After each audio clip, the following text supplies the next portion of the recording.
జై శ్రీరామ్. శ్రీమాత్రే నమః. శ్రీ గురుభ్యో నమః. 2026 సంవత్సరం జూన్ నెల 2వ తారీఖు నుంచి ఖగోళంలో ఒక ప్రత్యేక అంశం చోటు చేసుకుంటుంది. ఈ ప్రత్యేక అంశము దేవగురు అయిన బృహస్పతి ఆయన బంగారు పాదాన్ని తన ఉచ్చ రాశి అయిన కర్కాటక రాశిలోకి బంగారు పాదాన్ని మోపుతున్నారు. కర్కాటక రాశిలో ఆయన సంచారం సంవత్సరం పాటు ఉంటుంది. మళ్ళీ వచ్చే సంవత్సరం జూన్ ఆయన తదుపరి సింహరాశిలోకి ఆయన అడుగు పెడతాడు. ఈ సంవత్సరము గురు భగవానుడు డిసెంబర్ నెలలో అతిచారంలోకి వెళ్తాడు. అతిచారం అంటే సింహరాశిలోకి వస్తారు. ఆ తర్వాత మళ్ళీ కర్కాటక రాశిలోకి వస్తారు. అంటే ఈ సంవత్సరం మనం మొత్తంగా చూసుకుంటే కనుక గురు భగవానుడు అతిచారంలోకి వెళ్ళడం, మళ్ళీ వక్రగతిలోకి వెళ్ళడం, ఇవన్నీ ఉన్నాయి. ఇవన్నీ మళ్ళీ మనము అప్పుడు ప్రత్యేకంగా మాట్లాడుకుందాం. ఆ డిసెంబర్ నెలలో అప్పుడు మళ్ళీ దాని గురించి ఎలాంటి రిజల్ట్స్ ఉంటాయి అనేది మళ్ళీ చేస్తాను. ఓవరాల్గా అసలు గురు భగవానుడు కర్కాటక రాశిలో ఉండడము, తన ఉచ్చ రాశి, అన్ని రాశుల్లోకి ఆయనకి స్పెషల్ రాశులు కొన్ని ఉంటాయి, 3 ఉన్నాయి. అందులో ఆయన స్వక్షేత్రాలను మినహాయిస్తే ఇంకా స్పెషల్ రాశి, ఇంకా ఆయన ప్రత్యేకమైన రాశి ఉచ్చ రాశి కర్కాటక రాశి. ఈ కర్కాటక రాశిలో ఇప్పుడు గురు భగవానుడి సంచారము ద్వాదశ రాశుల వాళ్ళకి, ద్వాదశ లగ్నాల వాళ్ళకి ఎలాంటి మంచి ఫలితాలు ఇవ్వబోతుంది. మళ్ళీ మనకి ఇలాంటి గ్రహస్థితి రావాలంటే, అంటే మళ్ళీ మనకి గురు భగవానుడు కర్కాటక రాశిలోకి రావాలంటే, ఒకసారి కర్కాటక రాశిలో ఆయన సంచారం ముగించిన తర్వాత మళ్ళీ 12 సంవత్సరాలు పడుతుంది. ఈసారి చాలా విశేషాలతో కూడుకొని ఉంది కర్కాటక రాశిలో గురు భగవానుడి సంచారము. అందులో ఇంకొకటి ఏంటంటే శనేశ్వరుడు, శని మహారాజు మీనరాశిలో ఉండడము. మీనరాశి ఆయన స్వక్షేత్రము. ఇప్పుడు రేవతి నక్షత్రంలో శని భగవానుడి సంచారం సాగుతూ ఉంది. 9వ దృష్టితో ఆయన మీనరాశిని చూడడము, ఇదొక స్పెషల్ అంశము. కాలపురుషుడు కుండలిలో వ్యయరాశి మీద ఆయన దృష్టి పెట్టారు.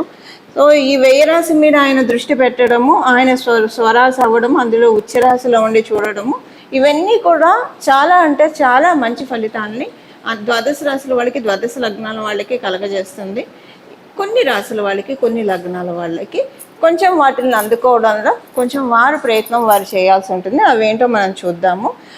ఇప్పుడు మొత్తంగా అసలు ద్వాదశ రాశుల వాళ్ళకి, ద్వాదశ లగ్నాల వాళ్ళకి, 27 రాశుల వాళ్ళకి గురు భగవానుడు ఆయన ఉచ్చక్షేత్రమైన కర్కాటక రాశిలో ఉంటూ కాలపురుషుడు కుండలిలో నుంచి చతుర్థ స్థానంలో ఉంటూ ఆయన ఎలాంటి ఫలితాన్ని ప్రసాదిస్తారో చూద్దాము. మనము శ్రీరామచంద్రమూర్తి జన్మజాతకం తీసుకుంటే ఆయన పుట్టినప్పుడు గురు భగవానుడు బృహస్పతి ఆయన ఉచ్చ రాశిలో ఉన్నాడు, కర్కాటక రాశిలో ఉన్నాడు. అలాగే శ్రీకృష్ణ పరమాత్ముడు ఆయన జన్మజాతకం చూసుకుంటే ఆయన జన్మజాతకంలో కూడా గురు భగవానుడు ఉచ్చక్షేత్రంలో ఉన్నాడు, అంటే కర్కాటక రాశిలో ఉన్నాడు. అలా ఇప్పుడు అందరికీ కూడా, అంటే మనందరికీ కూడా ఉచ్చ రాశిలో ఆయన ఉన్నాడు. ఇది ప్రతి ఒక్కళ్ళకి వర్తిస్తుంది. ఇప్పుడు కొంతమంది ఉంటారు అదృష్టవంతులు, వాళ్ళు పుట్టినప్పుడే గురు భగవానుడు కర్కాటక రాశిలో ఉన్నవాళ్ళు. అలా ఇప్పుడు మీరు ఎవరైనా ఉంటే కనుక మీకు ఇంకా చాలా మంచి ఫలితాలు వస్తాయి, అంటే ఎక్కువ ఫలితాలు, రెట్టింపు ఫలితాలు ఉంటాయి. అలా లేకపోయినా కూడా కాలపురుషుడు కుండలిలో ఆయన కర్కాటక రాశిలో సంచారము ద్వాదశ రాశుల వాళ్ళకి, ద్వాదశ లగ్నాల వాళ్ళకి మంచి ఫలితాలని ప్రసాదిస్తుంది. ఈ ఫలితాలు ఏంటి, ఇవన్నీ కూడా ఇప్పుడు మనం 1 by 1 ప్రతి ఒక్క రాశికి విడివిడిగా మాట్లాడుకుందాం. ఇప్పుడు గురు భగవానుడు ఉచ్చ రాశిలో ఆయన ఎలాంటి ఫలితాలు ఇస్తారు అని మనం తెలుసుకోవడానికి ముందుగా కొన్ని ప్రత్యేక మీ జన్మ కుండలిలో కనుక గురు భగవానుడు మీరు పుట్టినప్పుడు కర్కాటక రాశిలో ఉంటే చాలా మంచి ఫలితాన్ని ఇస్తారు. ఎవరికైనా గురు భగవానుడు మకర రాశిలో ఉంటే, అంటే మకర రాశి ఆయన నీచక్షేత్రం, ఇప్పుడు వాళ్ళకి చాలా బాగా ఉంటుంది. అసలు మామూలుగా అయితే మకర రాశి ఆయన నీచ రాశి కాబట్టి ఇప్పుడు చాలా బాగుంటుంది. అంటే ఇక్కడ సమసప్తకాలు అవుతాయి. ఆయన నీచ రాశిలో ఉన్నాడు, మళ్ళీ ఇక్కడ గోచార గురుడు కర్కాటక రాశిలో ఉన్నాడు. సో సమసప్తక స్థితి ఇరుగురు వర్యులకి కూడా చాలా మంచి ఫలితాలని కలగజేస్తుంది. అలాగే కర్కాటక రాశిలో ఉంటే ఇది చాలా మంచిది, ఎందుకంటే జన్మగురుడు మీద గోచార గురుడు సంచారము, ఇది చాలా మంచి ఫలితాలను ఇస్తుంది. అలాగే ఎవరికైనా వృశ్చిక రాశిలో గురు భగవానుడు ఉంటే ఆయన 5వ దృష్టితో చూస్తూ ఉంటారు కాబట్టి మంచి ఫలితాలను ఇస్తుంది. మీన రాశిలో ఎవరికైనా ఉంటే మీనరాశిలో ఉంటే గురు భగవానుడు, అది కూడా చాలా స్పెషల్ ట్రాన్సిట్గా మీకు ఇంకా అంటే కొంతమందికి ఎక్స్ట్రా ఫలితాలు ఉంటాయి, మంచి ఫలితాలు ఎక్కువగా వస్తాయి. ఎవరెవరు అనేది ఈ స్థితిలో కనుక ఉంటే, అంటే గురు భగవానుడు మీ జన్మ జాతకంలో కర్కాటక రాశిలో ఉన్న, వృశ్చిక రాశిలో ఉన్న, మకర రాశిలో ఉన్న, మీన రాశిలో ఉంటే ఇంకా ఇది మీకు చాలా స్పెషల్ గోచారం అని చెప్పారు. చాలా స్పెషల్ గోచారం, ఎక్కువ మంచి రెట్టింపు మంచి ఫలితాలను ఇస్తుంది. అందున ప్రత్యేకించి మకర రాశిలో గురు భగవానుడు ఎవరికైనా ఉంటే మీరు పుట్టడమే అంటే ఇక్కడ మళ్ళీ క్యాన్సిలేషన్స్ ఉంటాయి. ఇక్కడ కనుక మీకు మంగళతోటి కూడి గురు భగవానుడు ఉంటే కనుక అప్పుడు గురు భగవానుడు ఆయనకు ఉచ్చస్థానం, మంగళకి ఈయన నీచస్థానం కాబట్టి ఈయనకి నీచ భంగం అయిపోతుంది. అప్పుడు మీకు ఇది మీకు నీచలో ఉన్నట్టు కౌంట్ కాదు. ఇంకా ఒకవేళ అలా ఉంటే ఇంకా మంచిది. అలా ఎవరికైనా ఉంటే కనుక మంగళ జూపిటర్ కనుక మకర రాశిలో ఉంటే ఈ ట్రాన్సిట్ చాలా బాగా ఉంటుంది. అలా లేదు ఉత్తగా జూపిటరే ఉన్నారు అనుకోండి, ఉత్తగా గురు భగవానుడే ఉన్నాడు అనుకోండి మకర రాశిలో, ఇంకే ప్లానెట్స్ ఉన్నా కౌంట్లోకి రాదు. మంగళ ఉంటేనే ఆయనకి ఇక్కడ క్యాన్సిలేషన్ అవుతుంది. ఒకవేళ జూపిటర్ రెట్రోగ్రేషన్లో ఉన్నా కూడా ఆయన ఉచ్చ స్థానంలోనే ఉన్నట్టు కన్సిడర్ అవుతుంది మకర రాశిలో. అసలు మామూలుగా ఇదంతా లేకుండా జూపిటర్ కనుక గురు భగవానుడు కనుక మకర రాశిలో ఉంటే ఇది ఇంకా స్పెషల్ ట్రాన్సిట్ అవుతుంది. మీరు మీ జన్మ జాతకంలో కనుక గురు భగవానుడు మకర రాశిలో ఉంటే మీరు గురుబలం లేకుండా పుట్టారు కాబట్టి ఇప్పుడు మీరు దాన్ని మళ్ళీ వచ్చే 12 సంవత్సరాల వరకు ప్రొటెక్ట్ చేసుకోవడానికి అవకాశం ఉంటుంది. దానికోసం ఈ సంవత్సరం మొత్తం కూడా గురు భగవానుడు ఆరాధన చేస్తే చాలా మంచి ఫలితాలు ఉంటాయి. ఇప్పుడు నేను చెప్పిన ఈ ప్రత్యేక గ్రహస్థితిలో ఉన్న వాళ్ళ మటుకే కాదండి, మనందరికీ కూడా మళ్ళీ 12 సంవత్సరాల వరకు కూడా మనం గురుబలాన్ని సెక్యూర్ చేసుకోవడానికి, గురుబలాన్ని భద్రపరచుకోవడానికి ఇప్పుడు ఆహార నిల్వలు చేసుకుంటే మనకి డబ్బు నిల్వలు చేసుకుంటాం, ఆహార నిల్వలు చేసుకుంటాము, సేవింగ్స్ చేసుకుంటాము. ఇవన్నీ మనం మెటీరియల్గా చేసేది. మనం అకల్ట్గా ఏం చేస్తున్నాము, స్పిరిచువల్గా ఏం చేస్తున్నాము, మనం చేసే ప్రతి మంచి పని కూడా మనకి గురుబలాన్ని యాడ్ చేస్తూ ఉంటుంది. ఈ సంవత్సరం ఎంత ఎప్పుడు మంచి పనులు చేస్తూ ఉండాలి. ఈ సంవత్సరం ఎంత వీలైతే అంత మంచి పనులు చేస్తూ ఉంటే కనుక గురుబలం ఆటోమేటిక్గా యాడ్ అయిపోతుంది. మీరు గురుతత్వం కల దేవీ దేవతని పూజించినా పూజించకపోయినా కూడా మానవ సేవ మాధవ సేవ అన్న చందాన మీరు ఉన్నవాళ్ళైతే మీరు ఎప్పుడు గురుబలంతో ఉన్నవాళ్ళే. ఇప్పుడు ఇంకా దాన్ని చేస్తే కనుక ఇంకా మంచి ఫలితాన్ని చూడొచ్చు. సో ఇలా మనం అందరం కూడా 12 సంవత్సరాల వరకు గురుబలాన్ని సెక్యూర్ చేసుకోవడానికి this is the right time undoubtedly. ఇప్పుడు మనం విడివిడిగా ప్రతి ఒక్క రాశి వాళ్ళకి గురు భగవానుడు ఎలాంటి ఫలితాలను ప్రసాదిస్తాడు అన్న విషయాన్ని చూద్దాం. తులారాశి తులాలగ్నంలో పుట్టిన వాళ్ళకి, తులారాశి తులాలగ్నంలో పుట్టిన వాళ్ళకి మీకు 10వ స్థానంలో గురు భగవానుడు సంచారం చేస్తూ ఉన్నాడు. 10వ స్థానంలో దేవగురువైన బృహస్పతి సంచారం మీకు ఎలాంటి ఫలితాలు ఇవ్వబోతోంది? డైరెక్ట్ ఆయన సప్తమ దృష్టితోటి మీ చతుర్థ స్థానాన్ని వీక్షిస్తున్నాడు, పంచమ దృష్టితోటి మీ ద్వితీయ స్థానాన్ని వీక్షిస్తూ ఉన్నాడు, అలాగే నవమ దృష్టితో మీ షష్ఠ స్థానాన్ని వీక్షిస్తూ ఉన్నాడు. లోన్స్ విషయంలో మీకు ఏదైనా రావాలని అనుకున్నా లేదా మీరు తీర్చాలని అనుకున్నా వాటన్నిటిలో మీకు ఈ సంవత్సరం చాలా చక్కగా ఉంటుంది. వాటన్నిటిని మీరు ఇచ్చేస్తారు. కాంపిటేటివ్ సక్సెస్ బాగా ఉంటుంది. అయితే ఈ కాంపిటేటివ్ సక్సెస్ వెరైటీ అంటే నా ఉద్దేశం ఏంటంటే ఇప్పుడు ఒక కాంపిటేటివ్ సక్సెస్ అంటే ఒక కాంపిటేటివ్ ఎగ్జామ్ రాస్తూ ఉన్నారు. సో చాలా కష్టపడాల్సి వస్తుంది. కష్టపడితే కానీ కాంపిటేటివ్ ఎగ్జామ్స్లో సెలెక్ట్ అవ్వలేరు, మెరిట్ రాదు. అయితే మీరు కష్టపడతారు కానీ కష్టపడ్డట్టు మీకు అనిపించదు. దానికి కారణం ఏంటంటే ఇష్టంతో ఆనందంతో మీరు ఆ పని మీద మీరు కాన్సన్ట్రేట్ చేస్తారు. గురు భగవానుడు చేసేది అదండి. మనకి కొండని పెండి చేయమన్న టాస్క్ వచ్చినా కూడా అసలు ఎగ్జాంపుల్కి చెప్తున్నా, గురుబలం ఉంటే కనుక ఈ పని నాకు ఇష్టం అని సంతృప్తితో చేస్తాము. అప్పుడు ఏంటంటే ఆ పని ఈజీగా అయిపోతుంది, కష్టం కూడా అనిపించదు. కష్టాన్ని కలిగించకుండా మన జీవితంలో మన పనులు మనం చేసుకునే విధంగా మన మైండ్ సెట్ని ప్రిపేర్ చేసే గ్రహం ఏదైనా ఉందంటే అది దేవగురు అయిన బృహస్పతి. ఇప్పుడు మీ చేత అది చేయిస్తున్నారు. అందువల్ల కాంపిటేటివ్ సక్సెస్ ఉంటుంది. కాంపిటేటివ్ సక్సెస్కి మళ్ళీ మీరు ఎక్కువ కష్టపడతారంటే కష్టపడతారు కానీ కష్టపడ్డట్టు మీకు అనిపించదు. ఒక ఈజీ వేలో గురువు కదండి మీకు ఒక మంచి థాట్స్ ఇస్తాడు. ఇది ఇలా ఉంటుంది, ఇది ఇలా ఉంటుందని మంచి మంచి థాట్స్, మెమరీ పవర్ని కూడా బాగా కలిగిస్తాడు. చాలా బాగా ఉంటుంది. అంతర్గత శత్రువులు నుంచి బయటపడతారు. అంటే అంతర్గత శత్రువులు అంటే ఏంటి? సపోజ్ ఏదైనా బద్ధకంతో మీరు పనులు పోస్ట్పోన్ చేస్తున్నారు అనుకుంటే ఉందని కాదు, దాంట్లోంచి మీరు బయటపడతారు. అలాగే లేదు ఏదన్నా ఈ పని చేయడం వల్ల ఈ పనికి బ్లాకేజ్ అవుతుంది, ఇన్నాళ్ళు నేను కనిపెట్టలేకపోయాను, ఇప్పుడు నేను ఇది చేయడం ఆపేస్తే ఈ పని అవుతుంది, అలాంటిది మీకు కలగజేస్తాడు. అంటే ఒక రియలైజేషన్, 6th స్థానం మీద ఆయన దృష్టి పెట్టడం అంటే రియలైజేషన్ని ఇస్తారు. సో ఇప్పుడు గురు భగవానుడు ఇచ్చే రియలైజేషన్ ఏంటంటే మీ జీవితంలో మంచి మార్పులకి ఇది ఒక ఆహ్వానం పలుకుతుంది, ఇది ఉంటుంది. మీ 2వ స్థానం మీద 4th స్థానం మీద ఆయన ఇప్పుడు ఒకటి మీకు ఉద్యోగస్తులకు ఒకటి చెప్పాలి, ఇక్కడ 10వ స్థానంలో ఆయన సంచారము మీకు ఎలా ఉంటుందంటే ప్రతి ఒక్కళ్ళు వాళ్ళ పనులు మీ చేతే చేయిస్తున్నారేమో అనిపిస్తుంది, మిమ్మల్ని చాలా వాడుకుంటున్నారు అనిపిస్తుంది.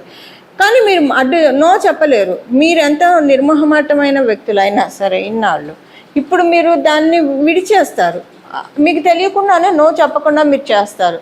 లోపల మట్టుకు విపరీతమైన, ఎందుకంటే సహజ కాలపురుషుడు కుండలిలో నుంచి 10వ స్థానం గురు భగవానుడికి నీచ రాశి. ఇప్పుడు మీకు మీ గోచారంలో మీ దాని ప్రకారం 10వ స్థానంలో ఉన్నారు కాబట్టి పనులు అందరూ మీకు అసైన్ ఇది ఉద్యోగస్తులకు మాత్రమే వర్తిస్తుంది, ఇంకెవరికి వర్తించదు. మీ చేత పనులు చేయిస్తున్నారు, ఇదేంటి ఆ పైగా పోనీ క్రెడిట్ మీకు ఇస్తారా? మీకు ఇవ్వరు. మీరు పూర్తి చేశాక వాళ్ళు వేసుకుంటారు వాళ్ళ ఖాతాలో. ఇది మీకు ఎంత అసహనాన్ని కలగజేస్తుందంటే కానీ బయటకు చెప్పలేరు. ఎందుకు చెప్పలేకపోతున్నాను అన్నది కూడా మీకు అర్థం కాదు. దీనికి కారణం ఏంటంటే మీకు గురు భగవానుడు ట్రాన్సిట్ అయ్యే లోపల వృత్తిపరంగా మంచి మార్పులు తేవాలని గురు భగవానుడు కరుణని గురు భగవానుడు ఇక్కడ మీకు ఆశీర్వాదాన్ని ఇస్తున్నాడు. కాబట్టి మీ చేత అది రావాలంటే ఒక డిజర్వెన్స్ ఉండాలి కదా, ఎందుకంటే గురు భగవానుడు మీకు పూర్తిగా అనుకూలుడు కాదు. మీకు 3వ రాశి 6వ రాశికి అధిపతి అవ్వడం వల్ల పూర్తిగా అనుకూలుడు కాదు, అందులో 10వ రాశిలో ఉన్నాడు. కాబట్టి మీ చేత ఇలాగా మీకు ఇష్టం లేని పని చేయించి, మీరు కాని పని మీ చేత చేయించి, మీకు బలాన్ని ఇచ్చి, దాని ద్వారా మీకు మంచి ఇది ఇప్పుడు ఒక ఇల్లు కట్టేప్పుడు మేస్త్రి కప్పచెప్పడం ఒక లెక్క, లేదా ప్రతిదీ మనమే దగ్గర ఉండి ప్రతి మైన్యూట్ థింగ్ నుంచి మేజర్ థింగ్ వరకు మనం దృష్టి పెట్టి కట్టించుకుంటే దాని రిజల్ట్స్ వేరే ఉంటుంది కదండి. అలా ఇప్పుడు మీ చేత చేయిస్తున్నాడు. అంటే ఇల్లు కట్టడం అంటే ఏంటి, మీ కెరియర్ అనే హౌస్ని ఆయన స్ట్రాంగ్గా బిల్డ్ చేయాలనుకుంటున్నాడు. కాబట్టే మీకు ఇలాంటి పరిస్థితులు ఎదురవుతాయి. మీకు ఇలాంటి పరిస్థితులు ఎదురవుతూ అనుకోకుండా మీకు గురుబలం బాగుంటే ఈ వీడియో మీరు చూస్తారు, ఖచ్చితంగా చూస్తారు, అదే రోజు చూస్తారు, లేదా అది జరిగిన 2 రోజులకి చూస్తారు. మీకు అసంతృప్తి నలుగుతున్నప్పుడే ఈ వీడియో చూస్తారు. మీరు అనుకుంటారు ఆహా ఇందుకు జరుగుతుంది. అప్పుడు మీరు గురు భగవానుడికి శిరస్సు ఉంచి థ్యాంక్స్ చెప్పుకోండి, ఎందుకంటే మీకు మంచి ఫలితాలను ఇస్తున్నాడు, మీ కెరియర్ని స్ట్రాంగ్ చేస్తున్నాడు. కాబట్టి అంటే ఈ విషయం తెలుసుకుంటే మీరు ఇష్టంగా చేస్తారు, ఎన్ని పనులు వచ్చినా ఇష్టంగా చేస్తారు. దానివల్ల మీకు తర్వాత 12 years వరకు కెరియర్ స్ట్రాంగ్గా ఉంటుంది. కాబట్టి మీరు అసంతృప్తితోటి ఉండి చేస్తూ ఉంటే కనుక ఇష్టంగా చేయండి. అసంతృప్తితో చేస్తే ఇచ్చే ఫలితాన్ని తగ్గిస్తాడు ఆయన, చాలా తగ్గించిస్తాడు, కొంత ఫలితాలనే ఇస్తాడు. 30 out of 100లో 30% ఇస్తాడు. గ్రోత్ ఉంటుంది, 30% గ్రోత్ ఉంటుంది. కాంక్రీట్ చేసుకుంటారా, 30% గ్రోత్తో సరిపుచ్చుకుంటారా అనేది మీ మైండ్ సెట్ని బట్టి ఆధారపడి ఉంటుంది. ఎగ్జామ్ పేపర్ నేను లీక్ చేశాను, ఇది జరగబోయే సిచ్యువేషన్, దీనికి ప్రిపేర్డ్గా ఉండేది. ఇది కేవలంగా ఉద్యోగస్తులకు మాత్రమే. వ్యాపారస్తులకి అత్యద్భుతమైన సమయం, ఎలాంటి ఇబ్బంది లేదు, అంతా బాగా ఉంటుంది. ఇది విద్యార్థులకి చెప్పాను కదా, కాంపిటేటివ్ సక్సెస్ సూపర్ హైగా ఉంటుంది, చాలా బాగా ఉంటుంది. విద్యార్థులు అనే కదా నిత్య దైనందిన జీవితంలో మనం ప్రతిదీ కూడా కంపీట్ చేసుకుంటూ వెళ్ళాలి. కాబట్టి ప్రతి ఒక్కళ్ళకి కూడా competitive success without any struggle ఈ సంవత్సరం గురు భగవానుడు ప్రసాదిస్తూ ఉన్నాడు. ఇది తులారాశి తులా లగ్నంలో పుట్టిన వాళ్ళకి ఉచ్చ గురువు ప్రసాదించే ఫలితాలు. చూశారు కదా, మీ రాశి వాళ్ళకి గురు భగవానుడు ఉచ్చ క్షేత్రంలో ఉంటూ ఎలాంటి ఫలితాలను ప్రసాదిస్తూ ఉన్నారు.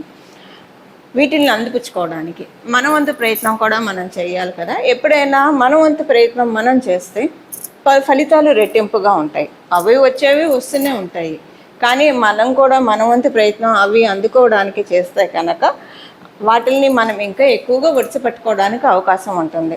గుర్తుపెట్టుకోండి, 12 సంవత్సరాల దాకా మళ్ళీ ఇలాంటి గ్రహస్థితి మనం చూడలేము. ఇప్పుడే మొదలైంది కాబట్టి సంవత్సరం పాటు ఉంటుంది. ఈ సంవత్సరం పాటు ఉన్న గురు భగవానుడు ఉచ్చ స్థితిని మనం అందరం ఎలా మొత్తంగా తీసుకోవాలి అంటే, ఎలా మనం దాన్ని సద్వినియోగం చేసుకోవాలి, ఒడిసి పట్టుకోవాలంటే పరిహారం చేయాలి. ఏం పరిహారం చేస్తే కనుక మనము దీన్ని సద్వినియోగం చేసుకున్న వాళ్ళం అవుతాము, అది ఇప్పుడు చూద్దాము.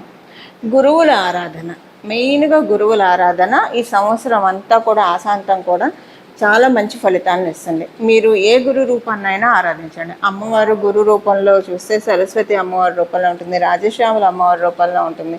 దక్షిణామూర్తి శివుడు జ్ఞానాన్ని ప్రసాదిస్తాడు దక్షిణామూర్తి స్వరూపంలో. శ్రీ గురు దక్షిణామూర్తి స్వామి వారిని ఆరాధించవచ్చు, దత్తాత్రేయ స్వామి వారిని ఆరాధించవచ్చు, రాఘవేంద్ర స్వామి వారిని ఆరాధించవచ్చు. కృష్ణం వందే జగద్గురు, మనకి కృష్ణుడు కూడా, కృష్ణ పరమాత్మ కూడా జగద్గురువు. సో ఆది గురువు శంకర భగవత్పాదులను ఆరాధిస్తారా, లేదా సాయిబాబాని ఆరాధిస్తారా, మీ ఇష్టం. ఏ దేవీ దేవతలనైనా సరే ఈ సంవత్సరం మొత్తం కూడా గురువు సమానమైన దేవీ దేవతను, గురు సమానం కాదు, గురుతత్వాన్ని సూచించే దేవీ దేవతలను ఆరాధిస్తే కనుక చాలా మంచి ఫలితాలు వస్తాయి. ఇప్పుడు ఒక వారం ఏంటంటే, అందుకే మనకి గోచారంలో గ్రహస్థితులు తిరుగుతూ ఉంటాయి. ఎందుకంటే సపోజ్ ఎవరైనా పుట్టినప్పుడు వాళ్ళకి గురుబలం లేదనుకోండి, ఎగ్జాంపుల్కి గురుబలం లేకపోతే కనుక జీవితంలో చాలా ఇబ్బందులు ఉంటాయి. అంటే లక్ మనకి కావాలంటే గురుబలం ఉండాలి. ఇది వీళ్ళ అదృష్టవంతులు వీళ్ళకి అన్నీ అలా అయిపోతూ ఉన్నాయంటే గురుబలం ఉంటే అవుతుంది.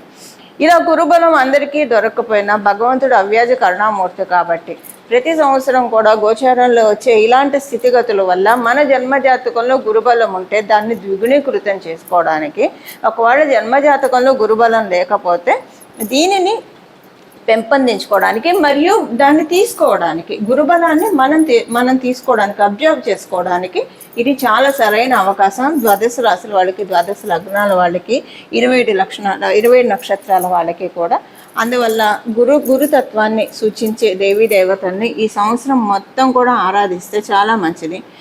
ప్రతిరోజు కూడా ఉదయాన్నే నిద్ర లేస్తుంది మనం ఇక్కడ తల మీద చేపెట్టుకొని వందే గురు పదద్వంద్వం, వందే గురు పదద్వంద్వం, వందే గురు పదద్వంద్వం అనే నామాన్ని ఉచ్చరిస్తూ లేవడము. అంటే ఇక్కడ మనకి గురు పాదకులు ఉంటాయి శిరస్సు మీద, అందుకే మనకి ఇది చాలా పవిత్రమైన స్థానం. ఇక్కడ ఈ స్థానం పవిత్రమైన స్థానం. ఉదయాన్నే లేస్తూనే ఇలాగా వందే గురు పదద్వంద్వం అని ఎప్పుడైతే మనం చెప్పుకుంటూ ఉంటామో, అంటే దీని అర్థం ఏంటి, గురువు యొక్క గురువు యొక్క పాదాలకి శిరస్సు ఉంచి ప్రణామం చేస్తూ ఉన్నానని చెప్పి ఈ మంత్రం యొక్క అర్థం. ఇలా ఉదయాన్నే అనుకుంటూ లేవడం వల్ల మన జన్మజాతకంలో గురుబలం పెరుగుతుంది. మీరు అదృష్టవంతులయ్యి మీ జన్మజాతకంలో గురుబలం ఉంటే ఇది ఇంకా యాడెడ్ అడ్వాంటేజ్ అవుతుంది.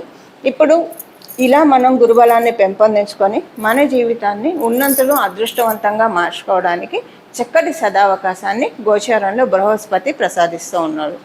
గోచారంలో బృహస్పతికి అన్ని ప్లానెట్స్ కూడా చాలా భక్తితో ఆరాధిస్తాము. ఇంకా గురు భగవానుడు అంటే అత్యంత భక్తి శ్రద్ధలు కనుక గురు భగవానుడి పాదాలకి శిరస్సు ఉంచి ప్రణామం చేస్తూ మనందరికీ కూడా సన్మంగళాలు మన జీవితంలో కలగాలని చెప్పి మనస్ఫూర్తిగా కోరుకుంటూ మంగళం. నమో భగవతే వాసుదేవాయ.